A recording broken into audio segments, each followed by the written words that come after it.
दहेज की भैंस। अरे लता बहू आ गई, दरवाजे में है। कोई आरती की थाली लाओ। अरे गुड़िया भाभी दरवाजे पर खड़ी है, जल्दी आओ। घर पर शादी के बाद लता की पहली विदाई थी। वो ससुराल आती है। बहू की आरती करने के लिए इतनी एक्साइटेड हो रही है या फिर बहू के साथ आए सामान की है? सब जानते हैं। अरे लालची समझ रखा है क्या? अरे घर में अगर 2 सामान आ भी जाता है तो तुम्हें क्यों खुजली हो रही है? अरे कहाँ हो सब? मेरी बहू आ गई। सास थाली लेकर दरवाजे पर जाती है, जहाँ सामने एक भैंस खड़ी होती है। माँ, भाभी तो है नहीं, भैंस है। बोलो तो कर दे आरती। भैंस? भैंस कहाँ से आ गई? तभी लता आ जाती है। वो क्या है ना, पापा ने कहा है कि जा रही हो तो भैंस भी ले जाओ, वहाँ ससुराल में लोगों को दूध दही का फायदा हो जाएगा ना। तो ले आए हम। अरे वाह, कहाँ तो बूंद बूंद दूध के लिए तरसते थे, अब तो नदियाँ बहेंगी नदियाँ। लेकिन ये भैंसियाँ खड़ी कहाँ होगी? रुको, तुम्हारे ससुर से पूछते हैं। सास अंदर बैठे ससुर को आवाज देती है। आज सुन रहे हो? बहू का ये सामान कहाँ रखना है और ये कहाँ रहेगी? ससुर जिसे पता ही नहीं कि दरवाजे पर भैंस खड़ी है। अरे करना क्या है, वो ऊपर का कमरा ही तो बनवाया था ना, वहीं रहेगी और कहाँ जाएगी? हैं? ऊपर के कमरे में रखे? अरे लेकिन इतना ऊपर चढ़ेगी कैसे? अरे पैरों से, और क्या पंख उगाना है? बड़ी ही गंवार औरत हो तुम। और अब बहू आ गई है, जल्दी से अंदर ले आओ आरती करके, हम नहाने जा रहे हैं। बाहर आए तो नाश्ता मिल जाना चाहिए, फिर मिलते हैं बहू से। ये बोलकर ससुर तो चले जाते हैं, लेकिन सास सोच में पड़ जाती है कि भैंस को ऊपर पहुंचाए कैसे। खैर काफी मशक्कत के बाद भैंस को छत पर चढ़ा दिया जाता है। हाय रे, न जाने कैसा ससुराल मिला है। एक तो 3 तल्ले ऊपर कमरा दिया है। सोचा था कि खुली छत है, रोमांटिक माहौल बनेगा, लेकिन नहीं, यहाँ तो मेरी भैंस ही खड़ी कर दी। अब सारा दिन सारी रात इसी के गोबर की मैं कमरे में माहौल जमाएगी। अरे रोती क्यों हो? जानती हो ना, घर में पापा का ही राज चलता है। अरे मुझे खुद समझ में नहीं आ रहा कि कैसे पापा ने ये भैंस छत पर चढ़वा दी। खैर चेंज कर लो, नीचे चलते हैं नाश्ता करने, हमें बहुत भूख लग रही है। सभी नीचे आते हैं नाश्ते के टेबल पर। और बताओ बहू, घर पर सब कैसे हैं? पिताजी को बोलते तो वो भी आ जाते, इसी बहाने मुलाकात हो जाती, और वो भी देख लेता कि कितनी शानदार व्यवस्था की है हम लोगों ने तुम्हारे रहने की। कमरा पसंद तो आया ना बेटा? हाँ पापा जी, बहुत। लेकिन वो भैंस। कौन सी भैंस बहू? वैसे भैंस से याद आया, तुम लोगों के मायके में तो भैंस ही भैंस है, तो कम से कम तुमने भैंस की सेवा, दूध निकालना, भैंस को नहलाना, ये सब तो सीखा ही होगा ना? बहू ससुर के सवाल से एक्साइटेड हो जाती है। सीखा? अरे हाथ में जादू है हमारे। भैंस को देखते हैं कि वो दूध देना शुरू कर देती है, और नहलाने का तो ये है कि अगर हमने भैंस या नहला दी ना पिताजी, तो फिर वो भैंस नहीं रहती। हाँ। क्या बात है? फिर क्या बन जाती है? बकरी? चुप। मतलब कि हमारे हाथ में इतना जादू है कि भैंस भैंस नहीं, रंग खिल कर ना उसका बतख की तरह सफेद हो जाता है।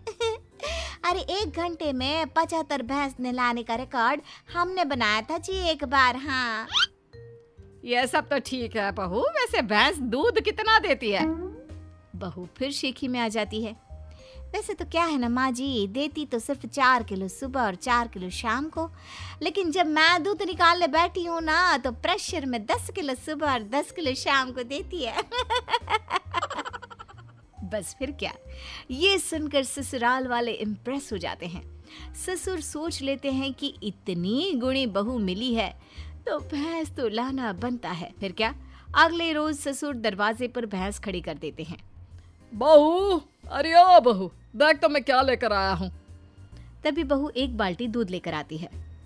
क्या बात है बहू, बाल्टी भरकर दूध कहाँ से आ गया? वैसे देख, दरवाजे में मैंने तेरे लिए एक तोहफा रखा है। बहू दरवाजे पर जाती है जहाँ एक भैंस खड़ी होती है। ये क्या पिताजी, एक और भैंस? एक और नहीं बहू, एक ही है। इसे बाहर ना एक शेड बनाकर खड़ा कर देते हैं, क्या कहते हो? हाँ हाँ पिताजी सही कह रहे हैं, क्यों नहीं। वैसे भी ऊपर ना अब जगह कहाँ है, वहाँ तो। बहू बात पूरी करती कि सास आ जाती है। बहू ला दे बाल्टी, मैं आ रही हूँ। सास बहू से दूध की बाल्टी लेकर चली जाती है और बहू नई भैंस की सेवा में लग जाती है। अगले रोज सुबह, सासू माँ, मैं ना आज ससुर जी को बोल दूंगी कि मैं ना दो भैंसों की सेवा नहीं कर सकती, तो वो एक भैंस ना बेच दे। अरे नहीं नहीं बहू, अभी नहीं। अभी तो तू जानती है कि मेरे मायके में शादी आने वाली है। दूध के भाव कितने महंगे हैं, तो कुछ महीनों के लिए दोनों भैंसें संभाल ले, फिर बात करते हैं। अब बहू सुबह शाम छत की भैंस और बाड़े की भैंस की सेवा करती, उसे नहलाती, दूध निकालती और सास को देती। सास दूध का क्या करती ये किसी को पता नहीं चलता। फिर एक रोज, अरे बहू, मैं क्या कह रही हूँ, क्यों ना मैं एक और भैंस ले लूं। वो क्या है ना, घर में दूध कम पड़ रहा है। कैसी बात कर रही है सासू माँ, घर में दूध कैसे कम पड़ सकता है? इतना दूध तो खुद ग्वाला भी इस्तेमाल नहीं करता जितना हम और आप करते हैं। ना ना ना ना सासू माँ, एक और भैंस की सेवा करना मेरे बस की बात ना है। बहू का डायरेक्ट जवाब सुनकर सास को आ जाता है गुस्सा। अरे क्या बकवास कर रही है, मैंने जो बोल दिया सो बोल दिया। नहीं तो कर मेरी सेवा। आज शाम को कमरे में आ जाना और रात भर मेरे पैर दबाना। माँ जी, गला ना दबा दूं। भैंस पालने वाली समझा है क्या? अरे कौन से घर में छत पर भैंस खड़ी होती है, सारा दिन गोबर करती है और एक जगह खड़े खड़े भैंस की पीठ भी अकड़ गई है। तभी बहू की बात ससुर के कान तक आती है। क्या छत पर भैंस? अरे कौन से बेवकूफों के घर में छत पर भैंस होती है बहू, क्या तुम भी? हम लोगों के घर पिताजी, आप ही ने तो खड़ी की है ना मेरे कमरे के बाहर भैंस। सारा दिन गोबर करती रहती है। मैं कभी छत की भैंस देखूं, कभी बाड़े की। हाँ? क्या? मैंने कब बोला? अरे जब बहू आई थी विदाई में भैंस लेकर, तब आप ही ने तो मुझसे कहा था ना। अरे गुड गोबर, मैंने बहू को ऊपर के कमरे में ले जाने को कहा था, भैंस को नहीं। हे भगवान, बड़ा पागल लोग हो। जल्दी उस बेचारे मवेशी को नीचे ले आओ। सास फिर बेटे के साथ मिलकर भैंस को नीचे ले आती है। मुझे पता होता कि छत पर भैंस है तो मैं ये दूसरी भैंस कभी ना लाता। पर माँ जी को तो पता था ना, उन्होंने आपको नहीं बताया। वो तो तीसरी भैंस भी लाने की बात कर रही है। अरे वो तो मैं दूध बेचने का बिजनेस करने की सोच रही थी, इसलिए। सासू माँ प्लीज ऐसा कुछ भी ना सोचा करे। भगवान। Welcome back to Baco TV. Don't forget to like and subscribe for more fun. See you next time.